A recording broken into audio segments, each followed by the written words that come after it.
Okay, let's just say I'm here to explain what philosophy, and especially philosophy of technology, has to contribute to the type of interdisciplinary work we want to be doing at the iHub. Now, you might ask yourself why a philosopher would even be interested in technology. After all, technology is about passive instruments, right? We should only take care, as a colleague of mine says, that they don't explode or poison us or do something terrible to the earth. Indeed, common sense tells us that technological artifacts are passive, neutral tools that we shouldn't blame. We should blame the users. This is taken from the National Rifle Association. They like to say this. Don't blame the guns, blame the people who are holding them. This common sense position is what we call instrumentalism. And most philosophers of technology will agree that it's not a useful way of understanding technology and its impacts on the world. Historically, actually, we can see that technologies are quite active shapers of the world, not very neutral, passive instruments. So cars don't only take us from point A to B, but they also determine how far away people live from work in some places, and they help design our cities. Email doesn't only allow us to communicate faster, it also blurs the boundaries between work and private life. And the obstetric ultrasound, that's what you see here, I don't know how clear it is in the back, doesn't only offer us a sneak preview into the womb, it creates new relationships between parents and unborn children. It turns parents into decision makers who have to make pretty tough choices about the lives of unborn children. And it reframes bringing life into the world as a matter of choice rather than chance. The point is that technologies always do a lot more than they were originally intended to do by their designers. They're not only neutral tools that we pick up and put down. As they're introduced into the world, they also help reshape that world and reshape our relationship to it. They make things possible that weren't possible beforehand. And typically, when things become possible, they quickly turn into something that becomes a duty. So to speak in moral philosophical terms, a can often becomes an ought. So the world in which you can know about the health risks of your unborn child quickly turns into a world in which you should know those risks and act upon them. Now, at the same time, technologies are always introduced into a particular world. They're embedded in specific social, political, and cultural systems and contexts, and they enact the values of those systems. So sticking to my example of the ultrasound, it's in a cultural context in which abortion is permissible, and in a socio-political context in which there's a greater emphasis on the management of risks and a greater emphasis on the responsibility of individuals to manage those risks, that abortion becomes something quite normal and which might contribute to a decrease in tolerance for abnormalities and possibly even an erosion of social solidarity. So what we have here really is a co-shaping of technology and society, a co-shaping of technology and morality. And this mutual shaping perspective, it allows us to ask other types of questions about technologies that the instrumentalist, say common sense understanding of technology, doesn't allow us to do. Questions like, how does preventive medicine change our conceptions of health and illness? Does the internet undermine democratic citizenship? How will the meaning and quality of work be affected by working alongside robots, not necessarily being replaced by them? Does constant self-tracking help us to lead a good life? So these are the types of questions that a philosopher of technology will typically inquire into. In my own research, I've been mostly interested in how medical and health-related technologies destabilize core values that we find to be important in health and medicine or in society in general. So for example, I've done research on how so-called enhancement technologies change the way we think about what is natural or what is authentic. I've done some research on how people engage with genetic risk information in a context in which they're increasingly expected to know their health risks and act upon them. And I recently finished a project on how people experience the use of all these tracking devices that allow us to collect, monitor, and share health-related data about ourselves. Now, what I'd like to do in my talk is look at how I'm calling the digital disruption of health, what I've used in my title, is also disrupting or destabilizing a number of core values that are important in health and medicine and in society in general. And my underlying claim is that if we agree as a society that these values are important, and how we would come to that agreement is a different topic, but if we agree that these values are important, we need to be careful when taking the path of technological progress, because some of these values are being sacrificed for others. It's quite simple. Okay, first of all, how might we understand what I'm calling the digital disruption of health? Well, as in other domains, digital data are taking on an ever more central role in health and medicine today. The promise of so-called personalized or precision medicine is that the more data that we can collect on people and the more fine-grained that data is, the better insights we'll generate and the better we'll be able to develop treatments that target the specific characteristics of individuals. So personalized medicine is a very data-driven endeavor. Now, what's novel, apart from this newfound value of data, is that the data that are required to achieve personalized medicine are increasingly being generated outside of the traditional spaces, say, of medicine.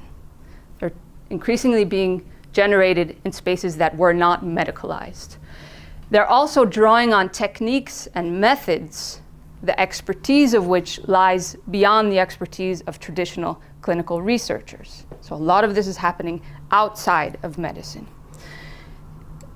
And we can say that, the ecosystem of health, this is an and, it's a weird font.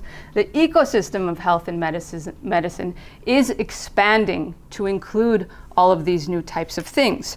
First of all, to include areas and activities that hadn't been considered health-related in the past. So things like a person's consumption patterns, or their physical activity levels, or their social media activity, how they sleep, where they live. All of these things are becoming relevant for health and medicine. We also have a host of new technological tools and new methods that allow these fields that hadn't been part of this space to become medicalized. So it's only because these new areas, or these areas of human activity, can be turned into data, can be quantified and counted and measured and compared, that they become meaningful in the biomedical context. And we've got all the smart sensors and wearables to thank for that. Of course, a lot of other new techniques are involved too. We need new places and new techniques for storing all of this data that's being generated, like clouds, and we need new techniques to be able to analyze them, like artificial intelligence. Lastly, we've got all kinds of new stakeholders who are moving into this area, or that the area's broadening out to incorporate them, from people who track their health to citizen scientists who are generating lots of health-related data and who might now be expecting or even demanding that the medical community do something with this data in terms of research, and all the way to large consumer technology companies like Apple and Google, who are moving very aggressively into the health area. So I'd like to look at how each of these dimensions of this digital disruption of health is disrupting a specific set of values. And I'll do this by focusing on one particular technological development in a sense that's paradigmatic of each of these dimensions and how it disrupts a core value. So health surveillance and the value of autonomy, artificial intelligence and the value of moral responsibility, and what I call the Googleization of health, this entrance of large consumer tech companies into health and medicine, and the value of the common good. So I want to look at each of these. I also want to suggest that research into securing these values would be really interesting research areas to cover in the iHub. So these are kind of 3 research themes that I'm thinking I would really like to see emerge.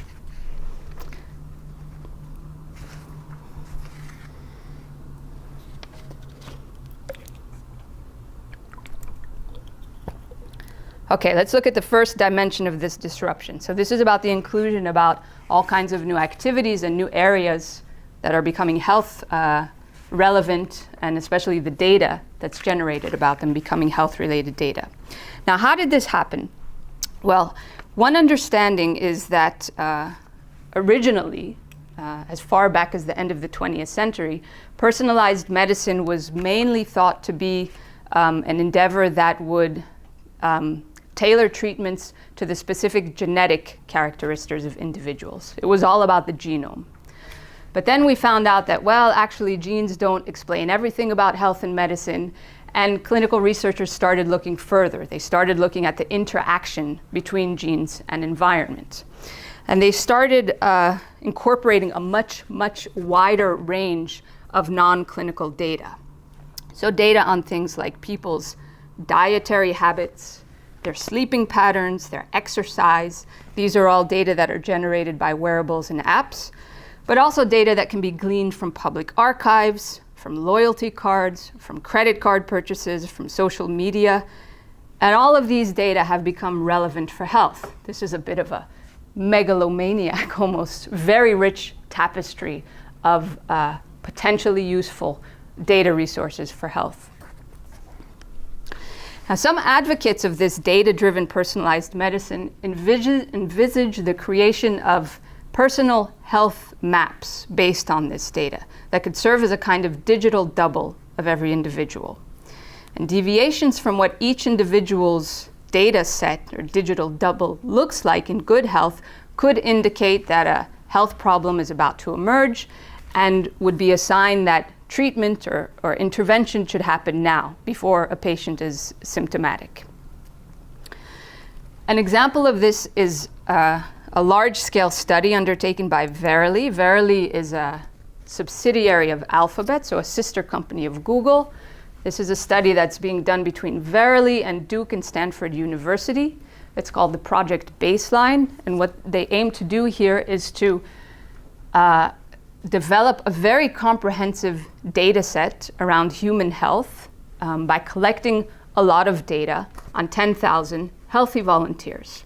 Now, this data includes, I have to read these out because there's so many types, some conventional types of medical data like blood samples, genetic data, images from x-rays and heart rate, and data drawn from electronic health records, but also not so conventional data like samples of tears, saliva, and stool, sweat and steps collected from a health monitor watch that participants will be wearing, data from insurance claims, phone calls, texts, social media activity, and psychological assessments. Yeah? So the idea here is to map health in ways similar that Google already mapped the world and urban landscape for us. And then you could track these participants as they transition into ill health.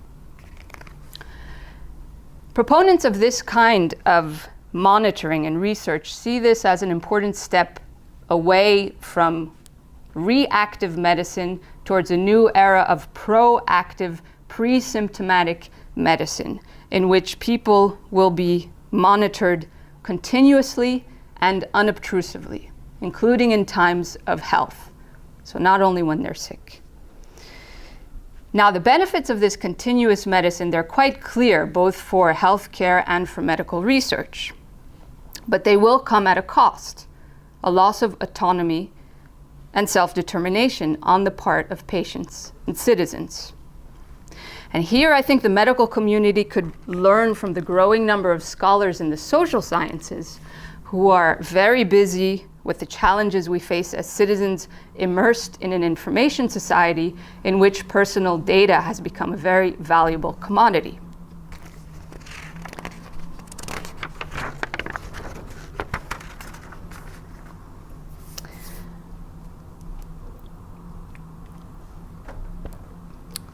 As the borders between the medical world and what was considered the non-medical worlds blur, yeah? The more non-medical digital data is brought into the world of digital health, the same problematic practices that we're seeing in the non-medical digital world, think Cambridge Analytica, will spill over into the medical sector. For example, while the use of publicly available health-related data from social media or apps may be a valuable research for health, may be a valuable resource for health research, it raises significant challenges to informed consent and privacy. Very often what we get here is that people do consent to their data being collected and maybe even reused, but usually this consent is given by ticking on an I agree box without people reading through what they consent to. This is an experience that I think everyone in the room can identify with. So such data collection may be legal, but it's difficult to speak of meaningful consent in this case. And I think this is something the medical community in particular should be very sensitive to. Just because data is public doesn't mean it's okay to use it.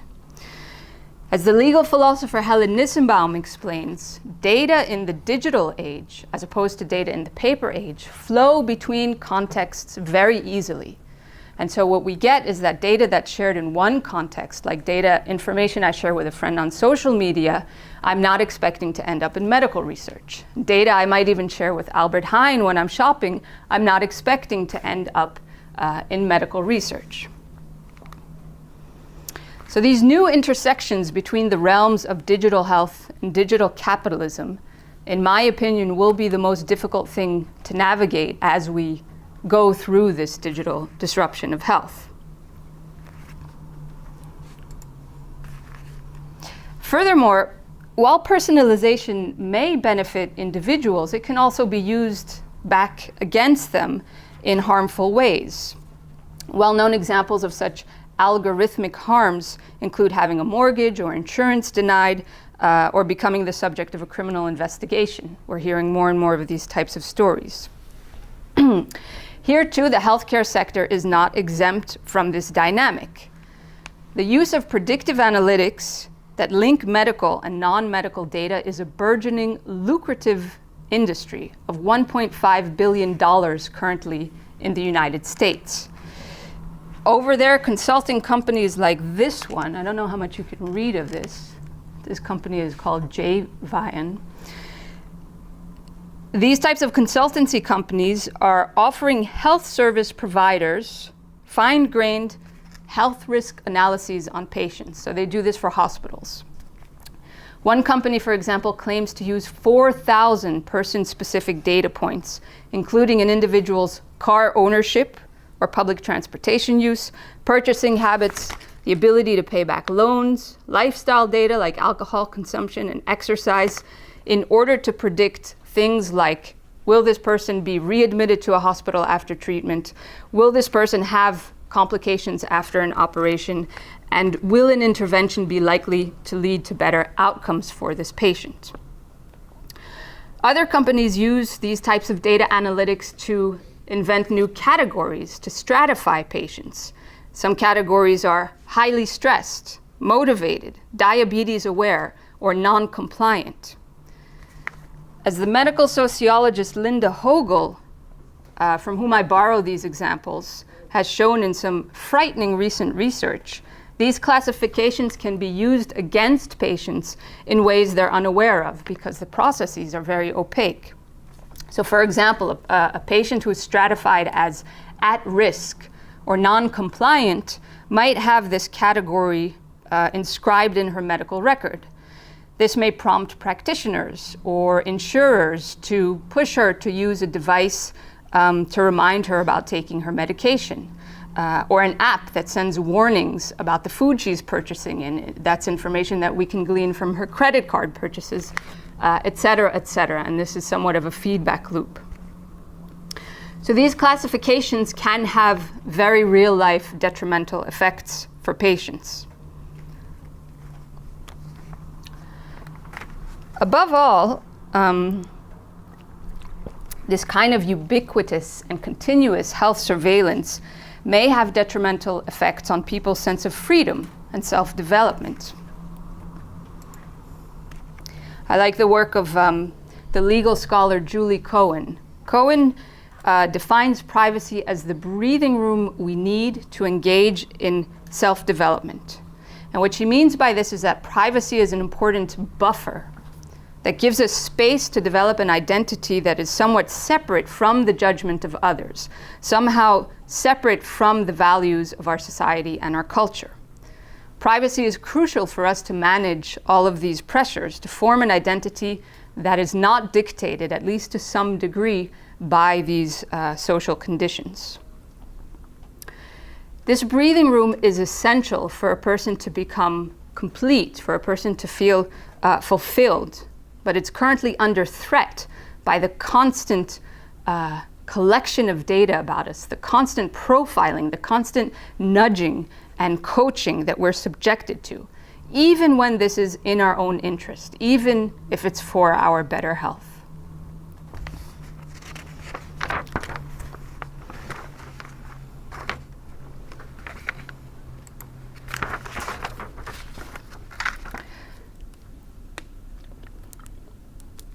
Okay, if we go back to my visualization about this expansion of health and medicine to include these things, we also have the new technologies that are involved here. Now, the future of health and health research, as I already mentioned, it's driven very much by the dream of integrating large amounts of very fine-grained data and processing this data in a way that is intelligible and actionable. This is all very much for one human being or even a group of human beings to do, but artificial intelligence is actually quite good at it. In the past year, we've seen more and more successful uses of artificial intelligence for detecting the risk of eye disease, breast cancer, melanoma, diabetes, even mental health conditions. For example, using speech recognition to predict the onset of a psychotic episode or depression. This study is one that really shows, in a sense, the power of predictive analytics using AI. This is a study from a group of several universities where they fed 45 billion data points on 200,000 patients into a series of algorithms. And with this, they were able to predict and diagnose various diseases with pretty high levels of accuracy, the length of a hospital stay, the chance of hospital readmission, and even the likelihood of death of a patient. So this was 90% accuracy within 24 hours of hospitalization. They knew pretty well if a patient would die.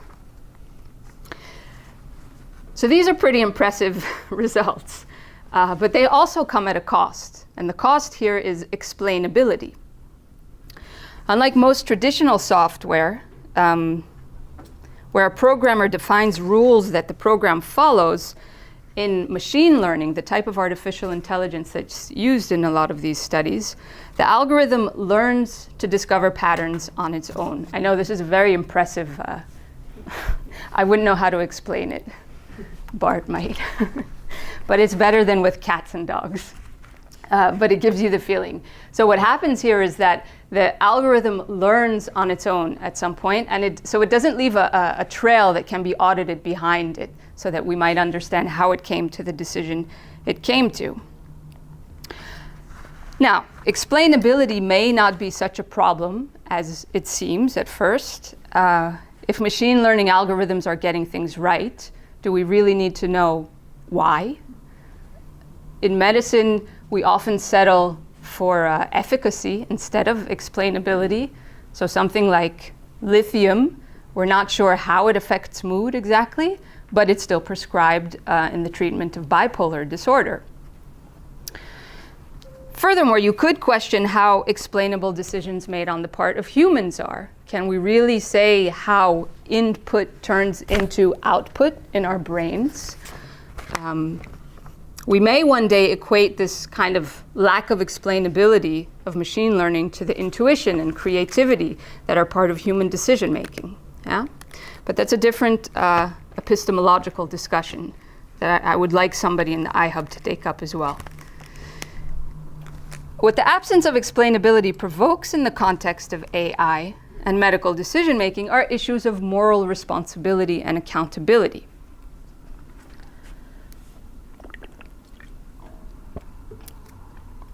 Moral responsibility is generally attributed to moral agents who, at least in Western philosophical traditions, have always been humans.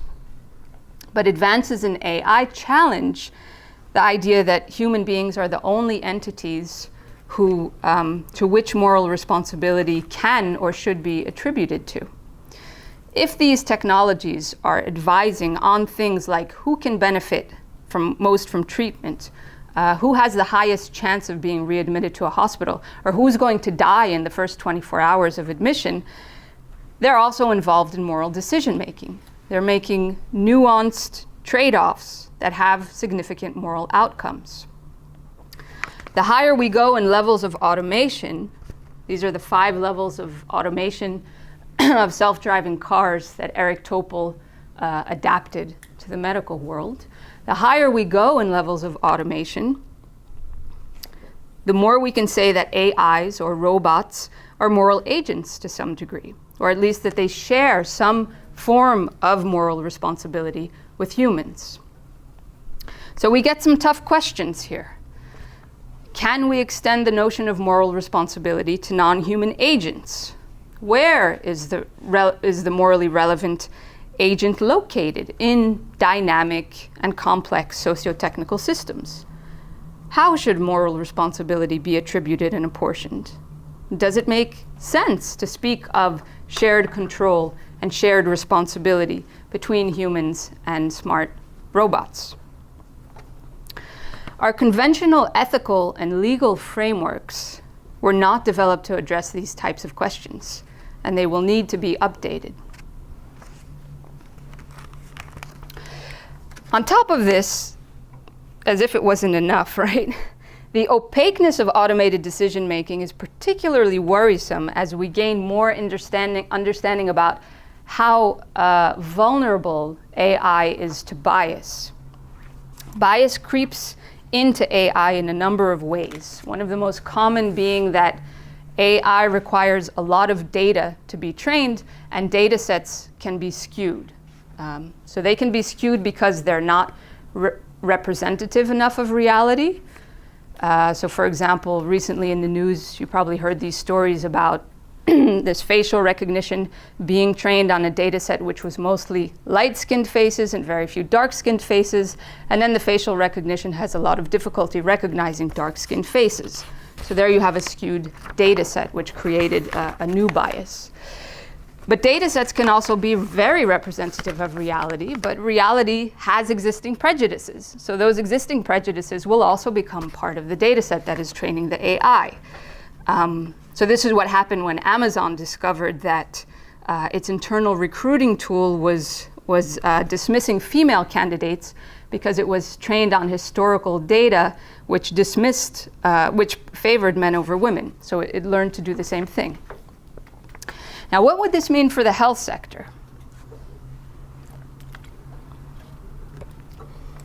Well, we already know that data coming from randomized controlled trials are often riddled with bias. Historically, clinical trials excluded women. So data sets that are built using some of these more historical, at least, data will be skewed in favor of male patients. The corpus of genomic data that exists today is also skewed. It's made up mostly of genomes of people of European descent. And this has consequences for groups who aren't well represented. This was a recent study that showed that African Americans were being misdiagnosed with a heart condition because of this. Bias is one of the reasons that IBM Watson for oncology, which was really the poster child of IBM's artificial intelligence efforts, hasn't been much of a success. So what happened here is that the data set that was used to train IBM Watson was done at Memorial Sloan Kettering. That's a very well-renowned cancer research center in the United States. But the data set was made up mostly of the practices of these doctors there, data on patients who were treated there, who are a very affluent community. Not everybody gets to get treatment at Sloan Kettering. And it was also made up mostly of American-based medical literature. And for this reason, I think, as far as I know today, the Netherlands has decided not to use it because these practices are different than they are in other countries. The Danish tried it out for a while, I think, and dropped it because they found that their local doctors were disagreeing with Watson for like a third of its decisions. In Taiwan, you had a situation where the guidelines are similar to the ones in the US, but typically patients are given half the dose of cancer treatments because they try to minimize side effects. So they have to adapt the decisions of Watson, which kind of beats the purpose. And I think in South Korea, they realized that, well, most of the time Watson came up with a treatment plan for breast cancer, which was a treatment that wasn't covered by the national insurance. So these local differences will really have an impact on how this data set can be used, if it can be used at all. And again, that defeats the purpose of letting this somehow run automatically if you have to keep checking it. You've got gender bias, you've got socio-economic bias, and you've got cultural biases here. Now, population bias is a well-known problem in science, but certainly in medicine. What's different here is that the use of artificial intelligence, in a sense, is masking these sources of bias. And so you're going to have a situation in which the system can consolidate and deepen already systematic healthcare inequalities without the possibility of challenging them or appealing.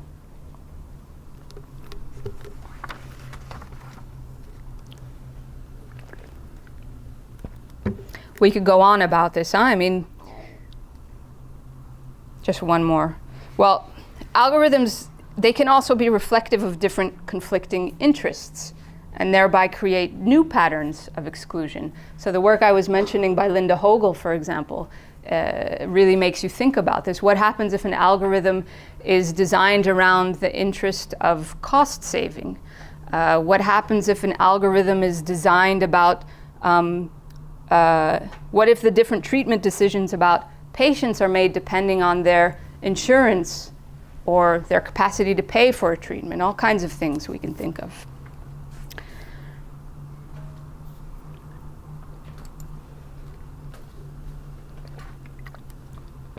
Okay, now I'd like to turn to the last dimension of my expanding ecosystem of health and medicine, and that is the new stakeholders that are moving into this space. Datafication and digitalization are contributing to a reframing of health and medicine as problems of data flows and data management. And when this happens, experts in data management, experts in data flows inevitably also become experts in health. And so in the past few years, every large consumer tech corporation, from Alphabet to Apple to IBM to Microsoft to Amazon, even Facebook, has moved very aggressively into the domain of health and medicine.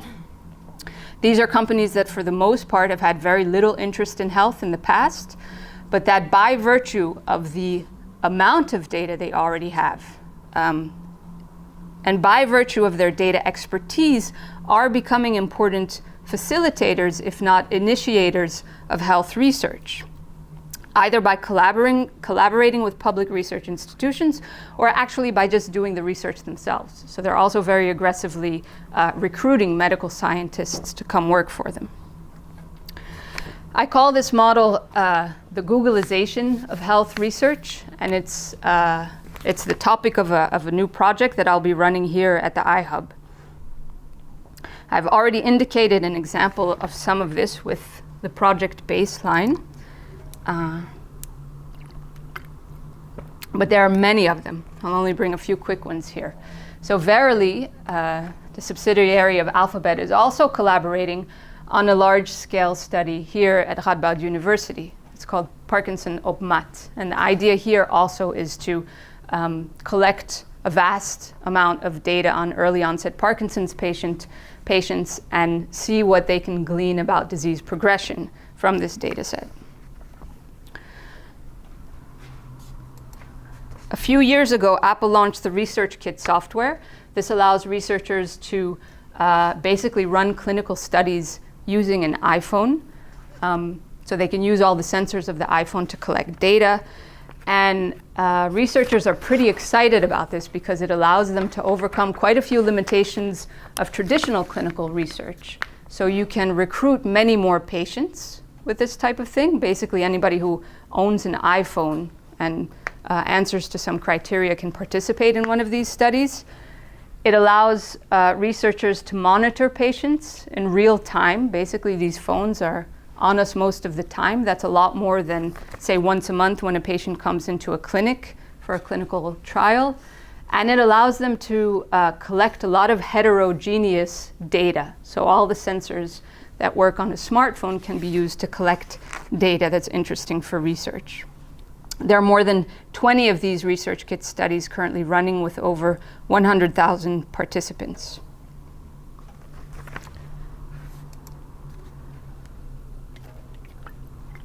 #23andMe is a bit of an older initiative. They started in 2007. It's a direct-to-consumer genetic testing company. They started out selling genetic tests to individuals. You would spit in a vial and send it off and get some genetic profiling. But they very quickly realized that they were sitting on a wealth of health data here if customers would agree to volunteer that data back. And they developed their 23andWe branch for research. So they would ask customers if they're willing to volunteer the data back, and 80% of customers are. They're happy to do this. They've now published over 100 scientific articles based on research using this data set. And it's, as far as I know, it's one of the largest data sets of human DNA in the world. And it's proprietary.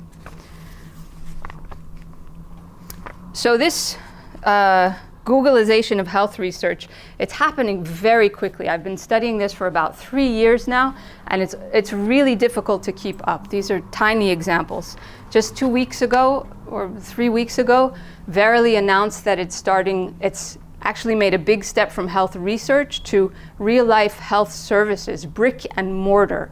So they're collaborating with, I don't remember with who, but to open a new clinic for opioid addiction treatment in Ohio, which is kind of the heart of the opioid crisis.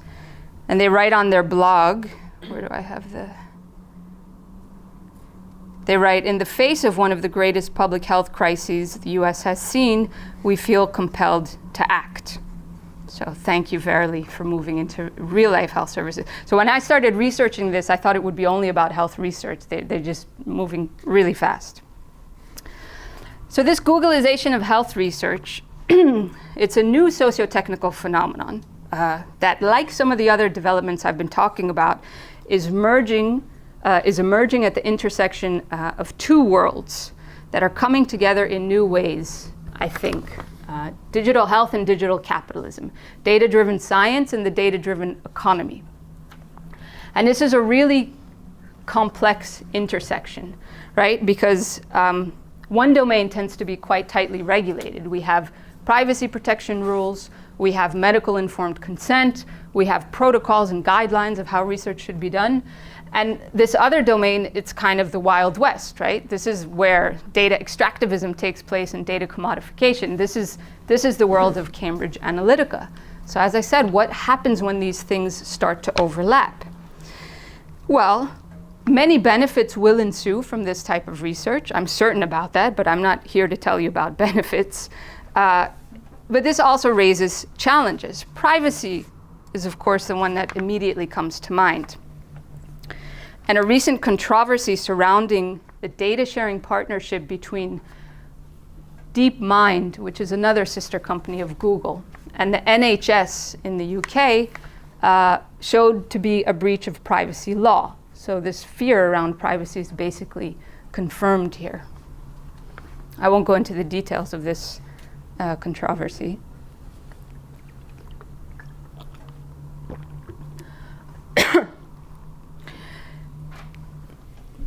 But I actually think, for a number of reasons, that moving forward in what they're doing, these companies, or at least these collaborations, will develop and implement very robust privacy and data protection mechanisms, maybe even ones better than traditional medical researchers are used to with using large digital data sets.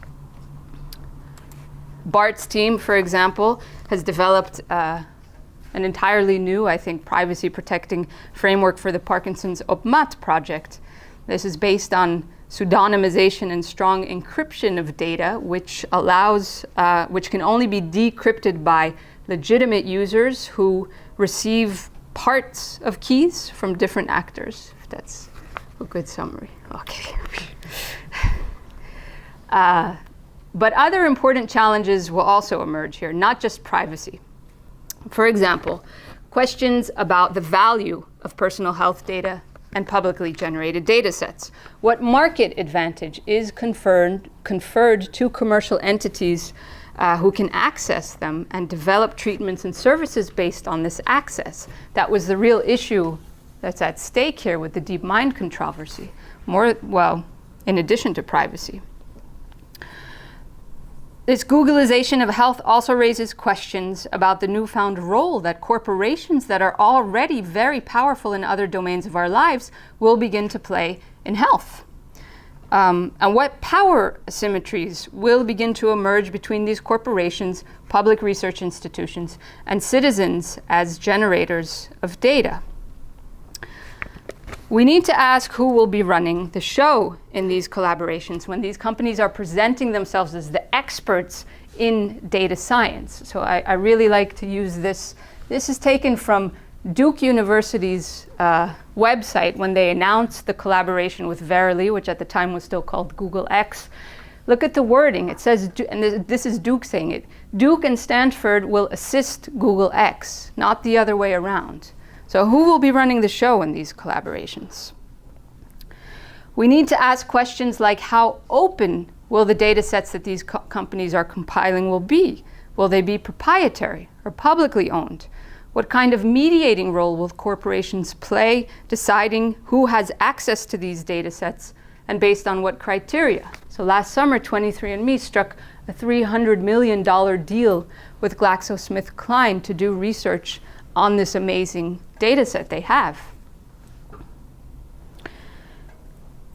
And what role will these companies start playing in setting research agendas? That's one that I don't hear about much.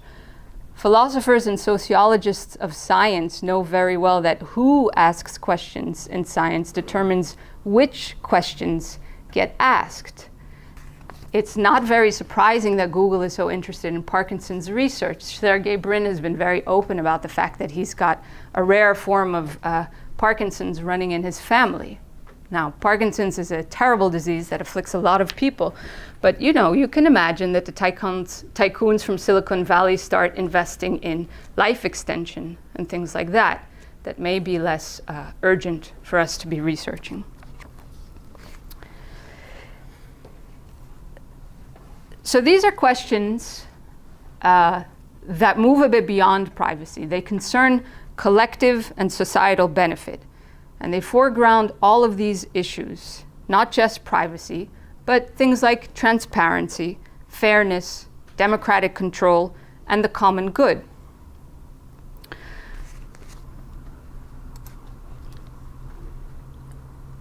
The project I'm just beginning, for which we actually just hired a couple of researchers, focuses on this question, the question of the common good, and how to ensure it for this new model of research.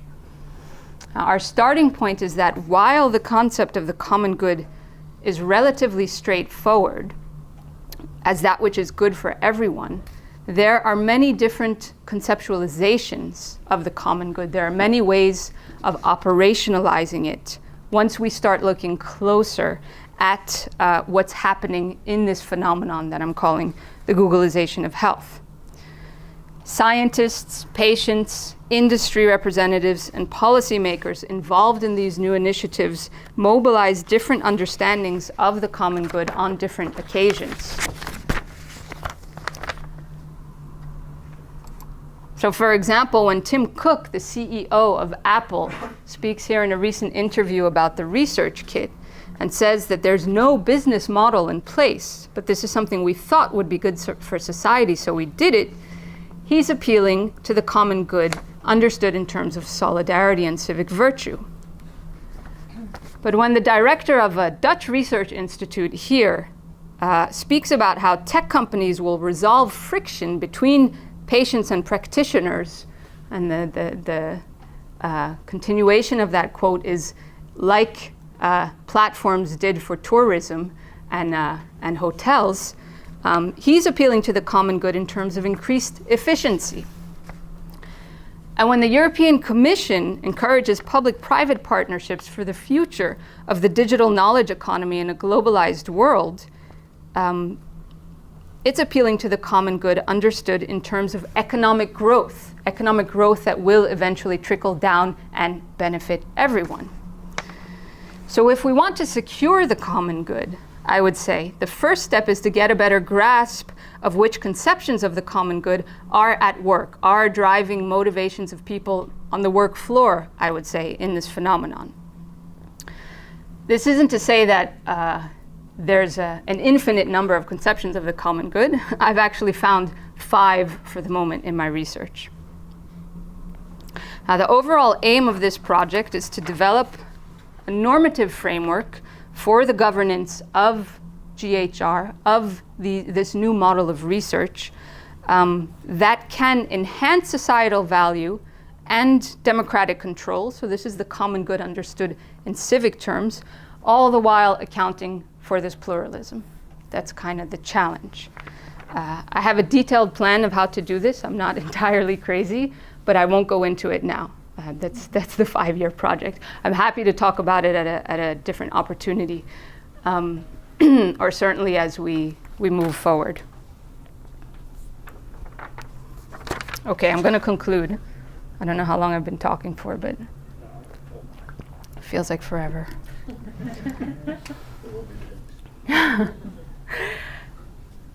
Because I've tried to put a lot in this. Okay, I realize the picture I paint is quite dire. Yeah, but I wasn't here to tell you about the benefits of digital health. And I think that if the challenge is to develop ethical and responsible approaches to digitalization, we first need a thorough understanding of which values are being disrupted and how, and which values we want to see reflected more in the technologies that are being developed. So my strong belief is that the complexity and breadth of this challenge means that no one discipline is equipped to address it, and that we need to develop this kind of multi-pronged attack or plan of attack. So here's a very simple visualization for me. So we need more empirical work, first of all, or not first, this isn't a sequence in any way. We need more empirical work. We need to understand better how people are experiencing the impact of these technologies. This is required. And for that, we need things like medical practitioners who are using these technologies in clinical settings and who are more aware of the discrepancies between the promises and usage. We need social scientists and ethnographers who can get at the mundane, everyday experiences of what it means, what it feels like to live with these intimate technologies. How do we experience surveillance? For whom is the trade-off between autonomy and health not a good trade-off, and under which conditions? We need philosophers and ethicists who can clarify which values are served by these developments and which conceptions of the good are worthy of being pursued. Which conception of the common good, for example, what I'm working on, or combination of conceptions of the common good should be the one to drive healthcare, and how do we decide upon that? How do we broaden informed medical consent so that it can take into account the political economy of data sharing? That's something that's completely missing in medical ethics today.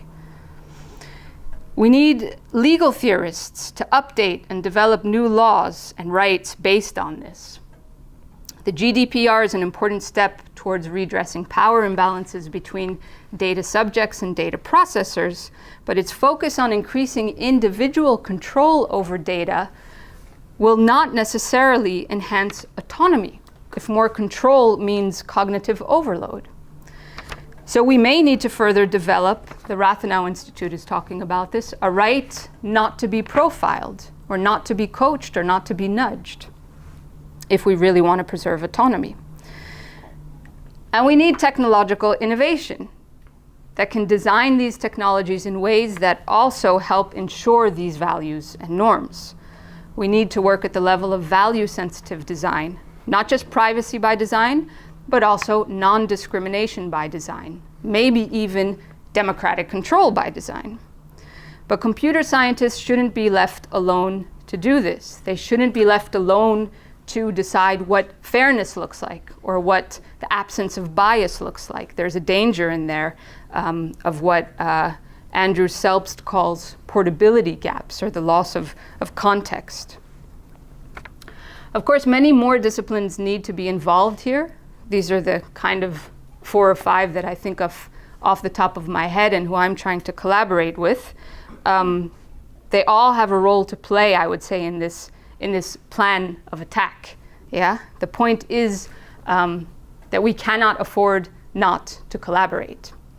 And that's, I guess, what my vision would be for the iHub. Thank you.